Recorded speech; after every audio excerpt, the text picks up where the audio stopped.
Kochi marine ഡ്രൈവിൽ ഒരുക്കിയ 41ാമത് കൊച്ചിൻ ഫ്ലവർ ഷോ കാഴ്ചക്കാർക്ക് വിസ്മയമാകുന്നു. ക്രിസ്മസ് പുതുവത്സരാഘോഷങ്ങളുടെ ഭാഗമായി എറണാകുളം ജില്ലാ അഗ്രി ഹോർട്ടിക്കൾച്ചർ സൊസൈറ്റിയും ഗ്രേറ്റർ കൊച്ചിൻ ഡെവലപ്മെന്റ് അതോറിറ്റിയും ചേർന്നാണ് ഫ്ലവർ ഷോ സംഘടിപ്പിക്കുന്നത്.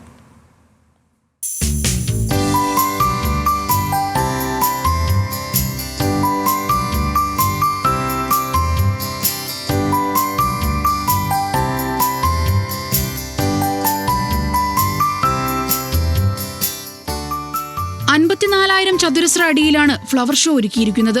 നെതർലൻഡ്സിൽ നിന്നുള്ള 7 വ്യത്യസ്ത നിറങ്ങളിലും ഇനങ്ങളിലുമുള്ള കലാലില്ലി, 10 നിറത്തിലും ഇനത്തിലുമുള്ള 5000-ഓളം പോയിൻസെറ്റിയ എന്നിവയാണ് പുഷ്പമേളയുടെ പ്രധാന ആകർഷണം. പുഷ്പമേള കാണാൻ ഇനി ഊട്ടിക്കും മൈസൂറിനും പോകേണ്ടെന്നും വ്യത്യസ്തമായ സൗന്ദര്യമുള്ള പുഷ്പമേളയാണ് മറൈൻ ഡ്രൈവിൽ ഒരുക്കിയിരിക്കുന്നതെന്നും കാഴ്ചക്കാരും അഭിപ്രായപ്പെട്ടു. നല്ല രസമുണ്ട്. പലതരം വെറൈറ്റി ആയിട്ടുള്ള ഫ്ലവേഴ്സ് ഒക്കെ ഇവിടെ കാണാൻ പറ്റി. നല്ല രസം, നന്നായിട്ടുണ്ട്. അതിൻ്റെ അറേഞ്ച്മെൻറ്റ്സ് ഒക്കെ നല്ല ഭംഗിയായിട്ടുണ്ട്. നന്നായി നല്ല രസമുണ്ട് കാണാനായിട്ട്. പിന്നെ വെറൈറ്റി ഫ്ലവേഴ്സാണ് വന്നിരിക്കുന്നത്. സാധാരണ ഊട്ടി അങ്ങനെയൊക്കെ പോകുമ്പോഴെങ്ങനെയാണോ ആ ഫ്ലവേഴ്സ് എല്ലാം നമുക്കിപ്പോൾ ഇവിടെ വെച്ച് കാണാൻ പറ്റിയെന്നുള്ളൊരു സന്തോഷമുണ്ട്. ഇത് കളർഫുള്ളൊക്കെയാണ്. പിന്നെ ചിലത് ഞാൻ കണ്ടിട്ട് പോലെയില്ല. ഇതിനു മുമ്പ് കണ്ടിട്ടുണ്ട്, പക്ഷേ ഇത്രയും വലിയൊരു സെറ്റപ്പിൽ ആദ്യമായിട്ടാണ് കാണുന്നത്. നല്ല മനോഹരമായിട്ട് ചെയ്തിട്ടുണ്ട്, നല്ല ഡിസൈൻ ഉണ്ട്. ഇനി ഇതിനു വേണ്ടിയിട്ട് ഊട്ടിയിലൊന്നും പോകണ്ട, എല്ലാവരും കൊച്ചി എറണാകുളത്തേക്ക് വന്നാൽ മതി. ഇഷ്ടപ്പെട്ടത്. നല്ല രസമുണ്ട്. അമ്മ നല്ല അറേഞ്ച്മെന്റ്സ് നല്ല.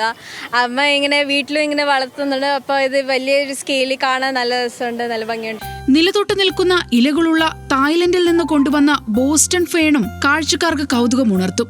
5000-ന് മുകളിൽ ഓർക്കിഡുകൾ, അഡീനിയം, ആന്തൂറിയം, റോസ്, ബോൺസായി ചെടികൾ, ഫ്യൂഷ്യ, യൂസ്റ്റോമ, അസേലിയ തുടങ്ങിയ ഒട്ടേറെ ചെടികളും ഇത്തവണ പുഷ്പമേളയ്ക്കുണ്ട്. ഈ ഫ്ലവർ ഷോ ഒരുക്കിയിരിക്കുന്നത് എറണാകുളം ജില്ലാ അഗ്രി ഹോർട്ടിക്കൾച്ചർ സൊസൈറ്റിയും GCDയും കൂടിയാണ്. ഇത് 41ാമത്തെ ഫ്ലവർ ഷോ ആണ്. കഴിഞ്ഞ വർഷവും മറൈൻ ഡ്രൈവിലായിരുന്നു, ഇത്തവണയും മറൈൻ ഡ്രൈവിൽ തന്നെയാണ് ഒരുക്കിയിരിക്കുന്നത്. ഇപ്രാവശ്യത്തെ ഒരു വ്യത്യാസം എന്ന് പറയുന്നത് ഇത് ഏരിയ 54,500 സ്ക്വയർ ഫീറ്റ് ആണ് ഞങ്ങളുടെ ഡിസ്പ്ലേ ചെടികൾ പ്രദർശിപ്പിച്ചിരിക്കുന്നതിൻ്റെ ഏരിയ എന്ന് പറയുന്നത്. എല്ലാവരും നല്ല താല്പര്യമാണ്, നല്ല റെസ്പോൺസാണ്. ഞങ്ങൾക്ക് തിരക്ക് കൂടിക്കൊണ്ടിരിക്കുകയാണ്. വൈകുന്നേരങ്ങളിൽ തിരക്ക് ഞങ്ങൾക്ക് കൺട്രോൾ ചെയ്യാൻ പറ്റാത്ത രീതിയിലോട്ടായിക്കൊണ്ടിരിക്കുകയാണ്.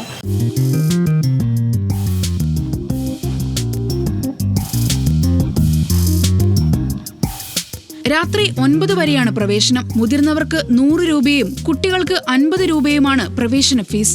ന്യൂസ് മലയാളം, കൊച്ചി.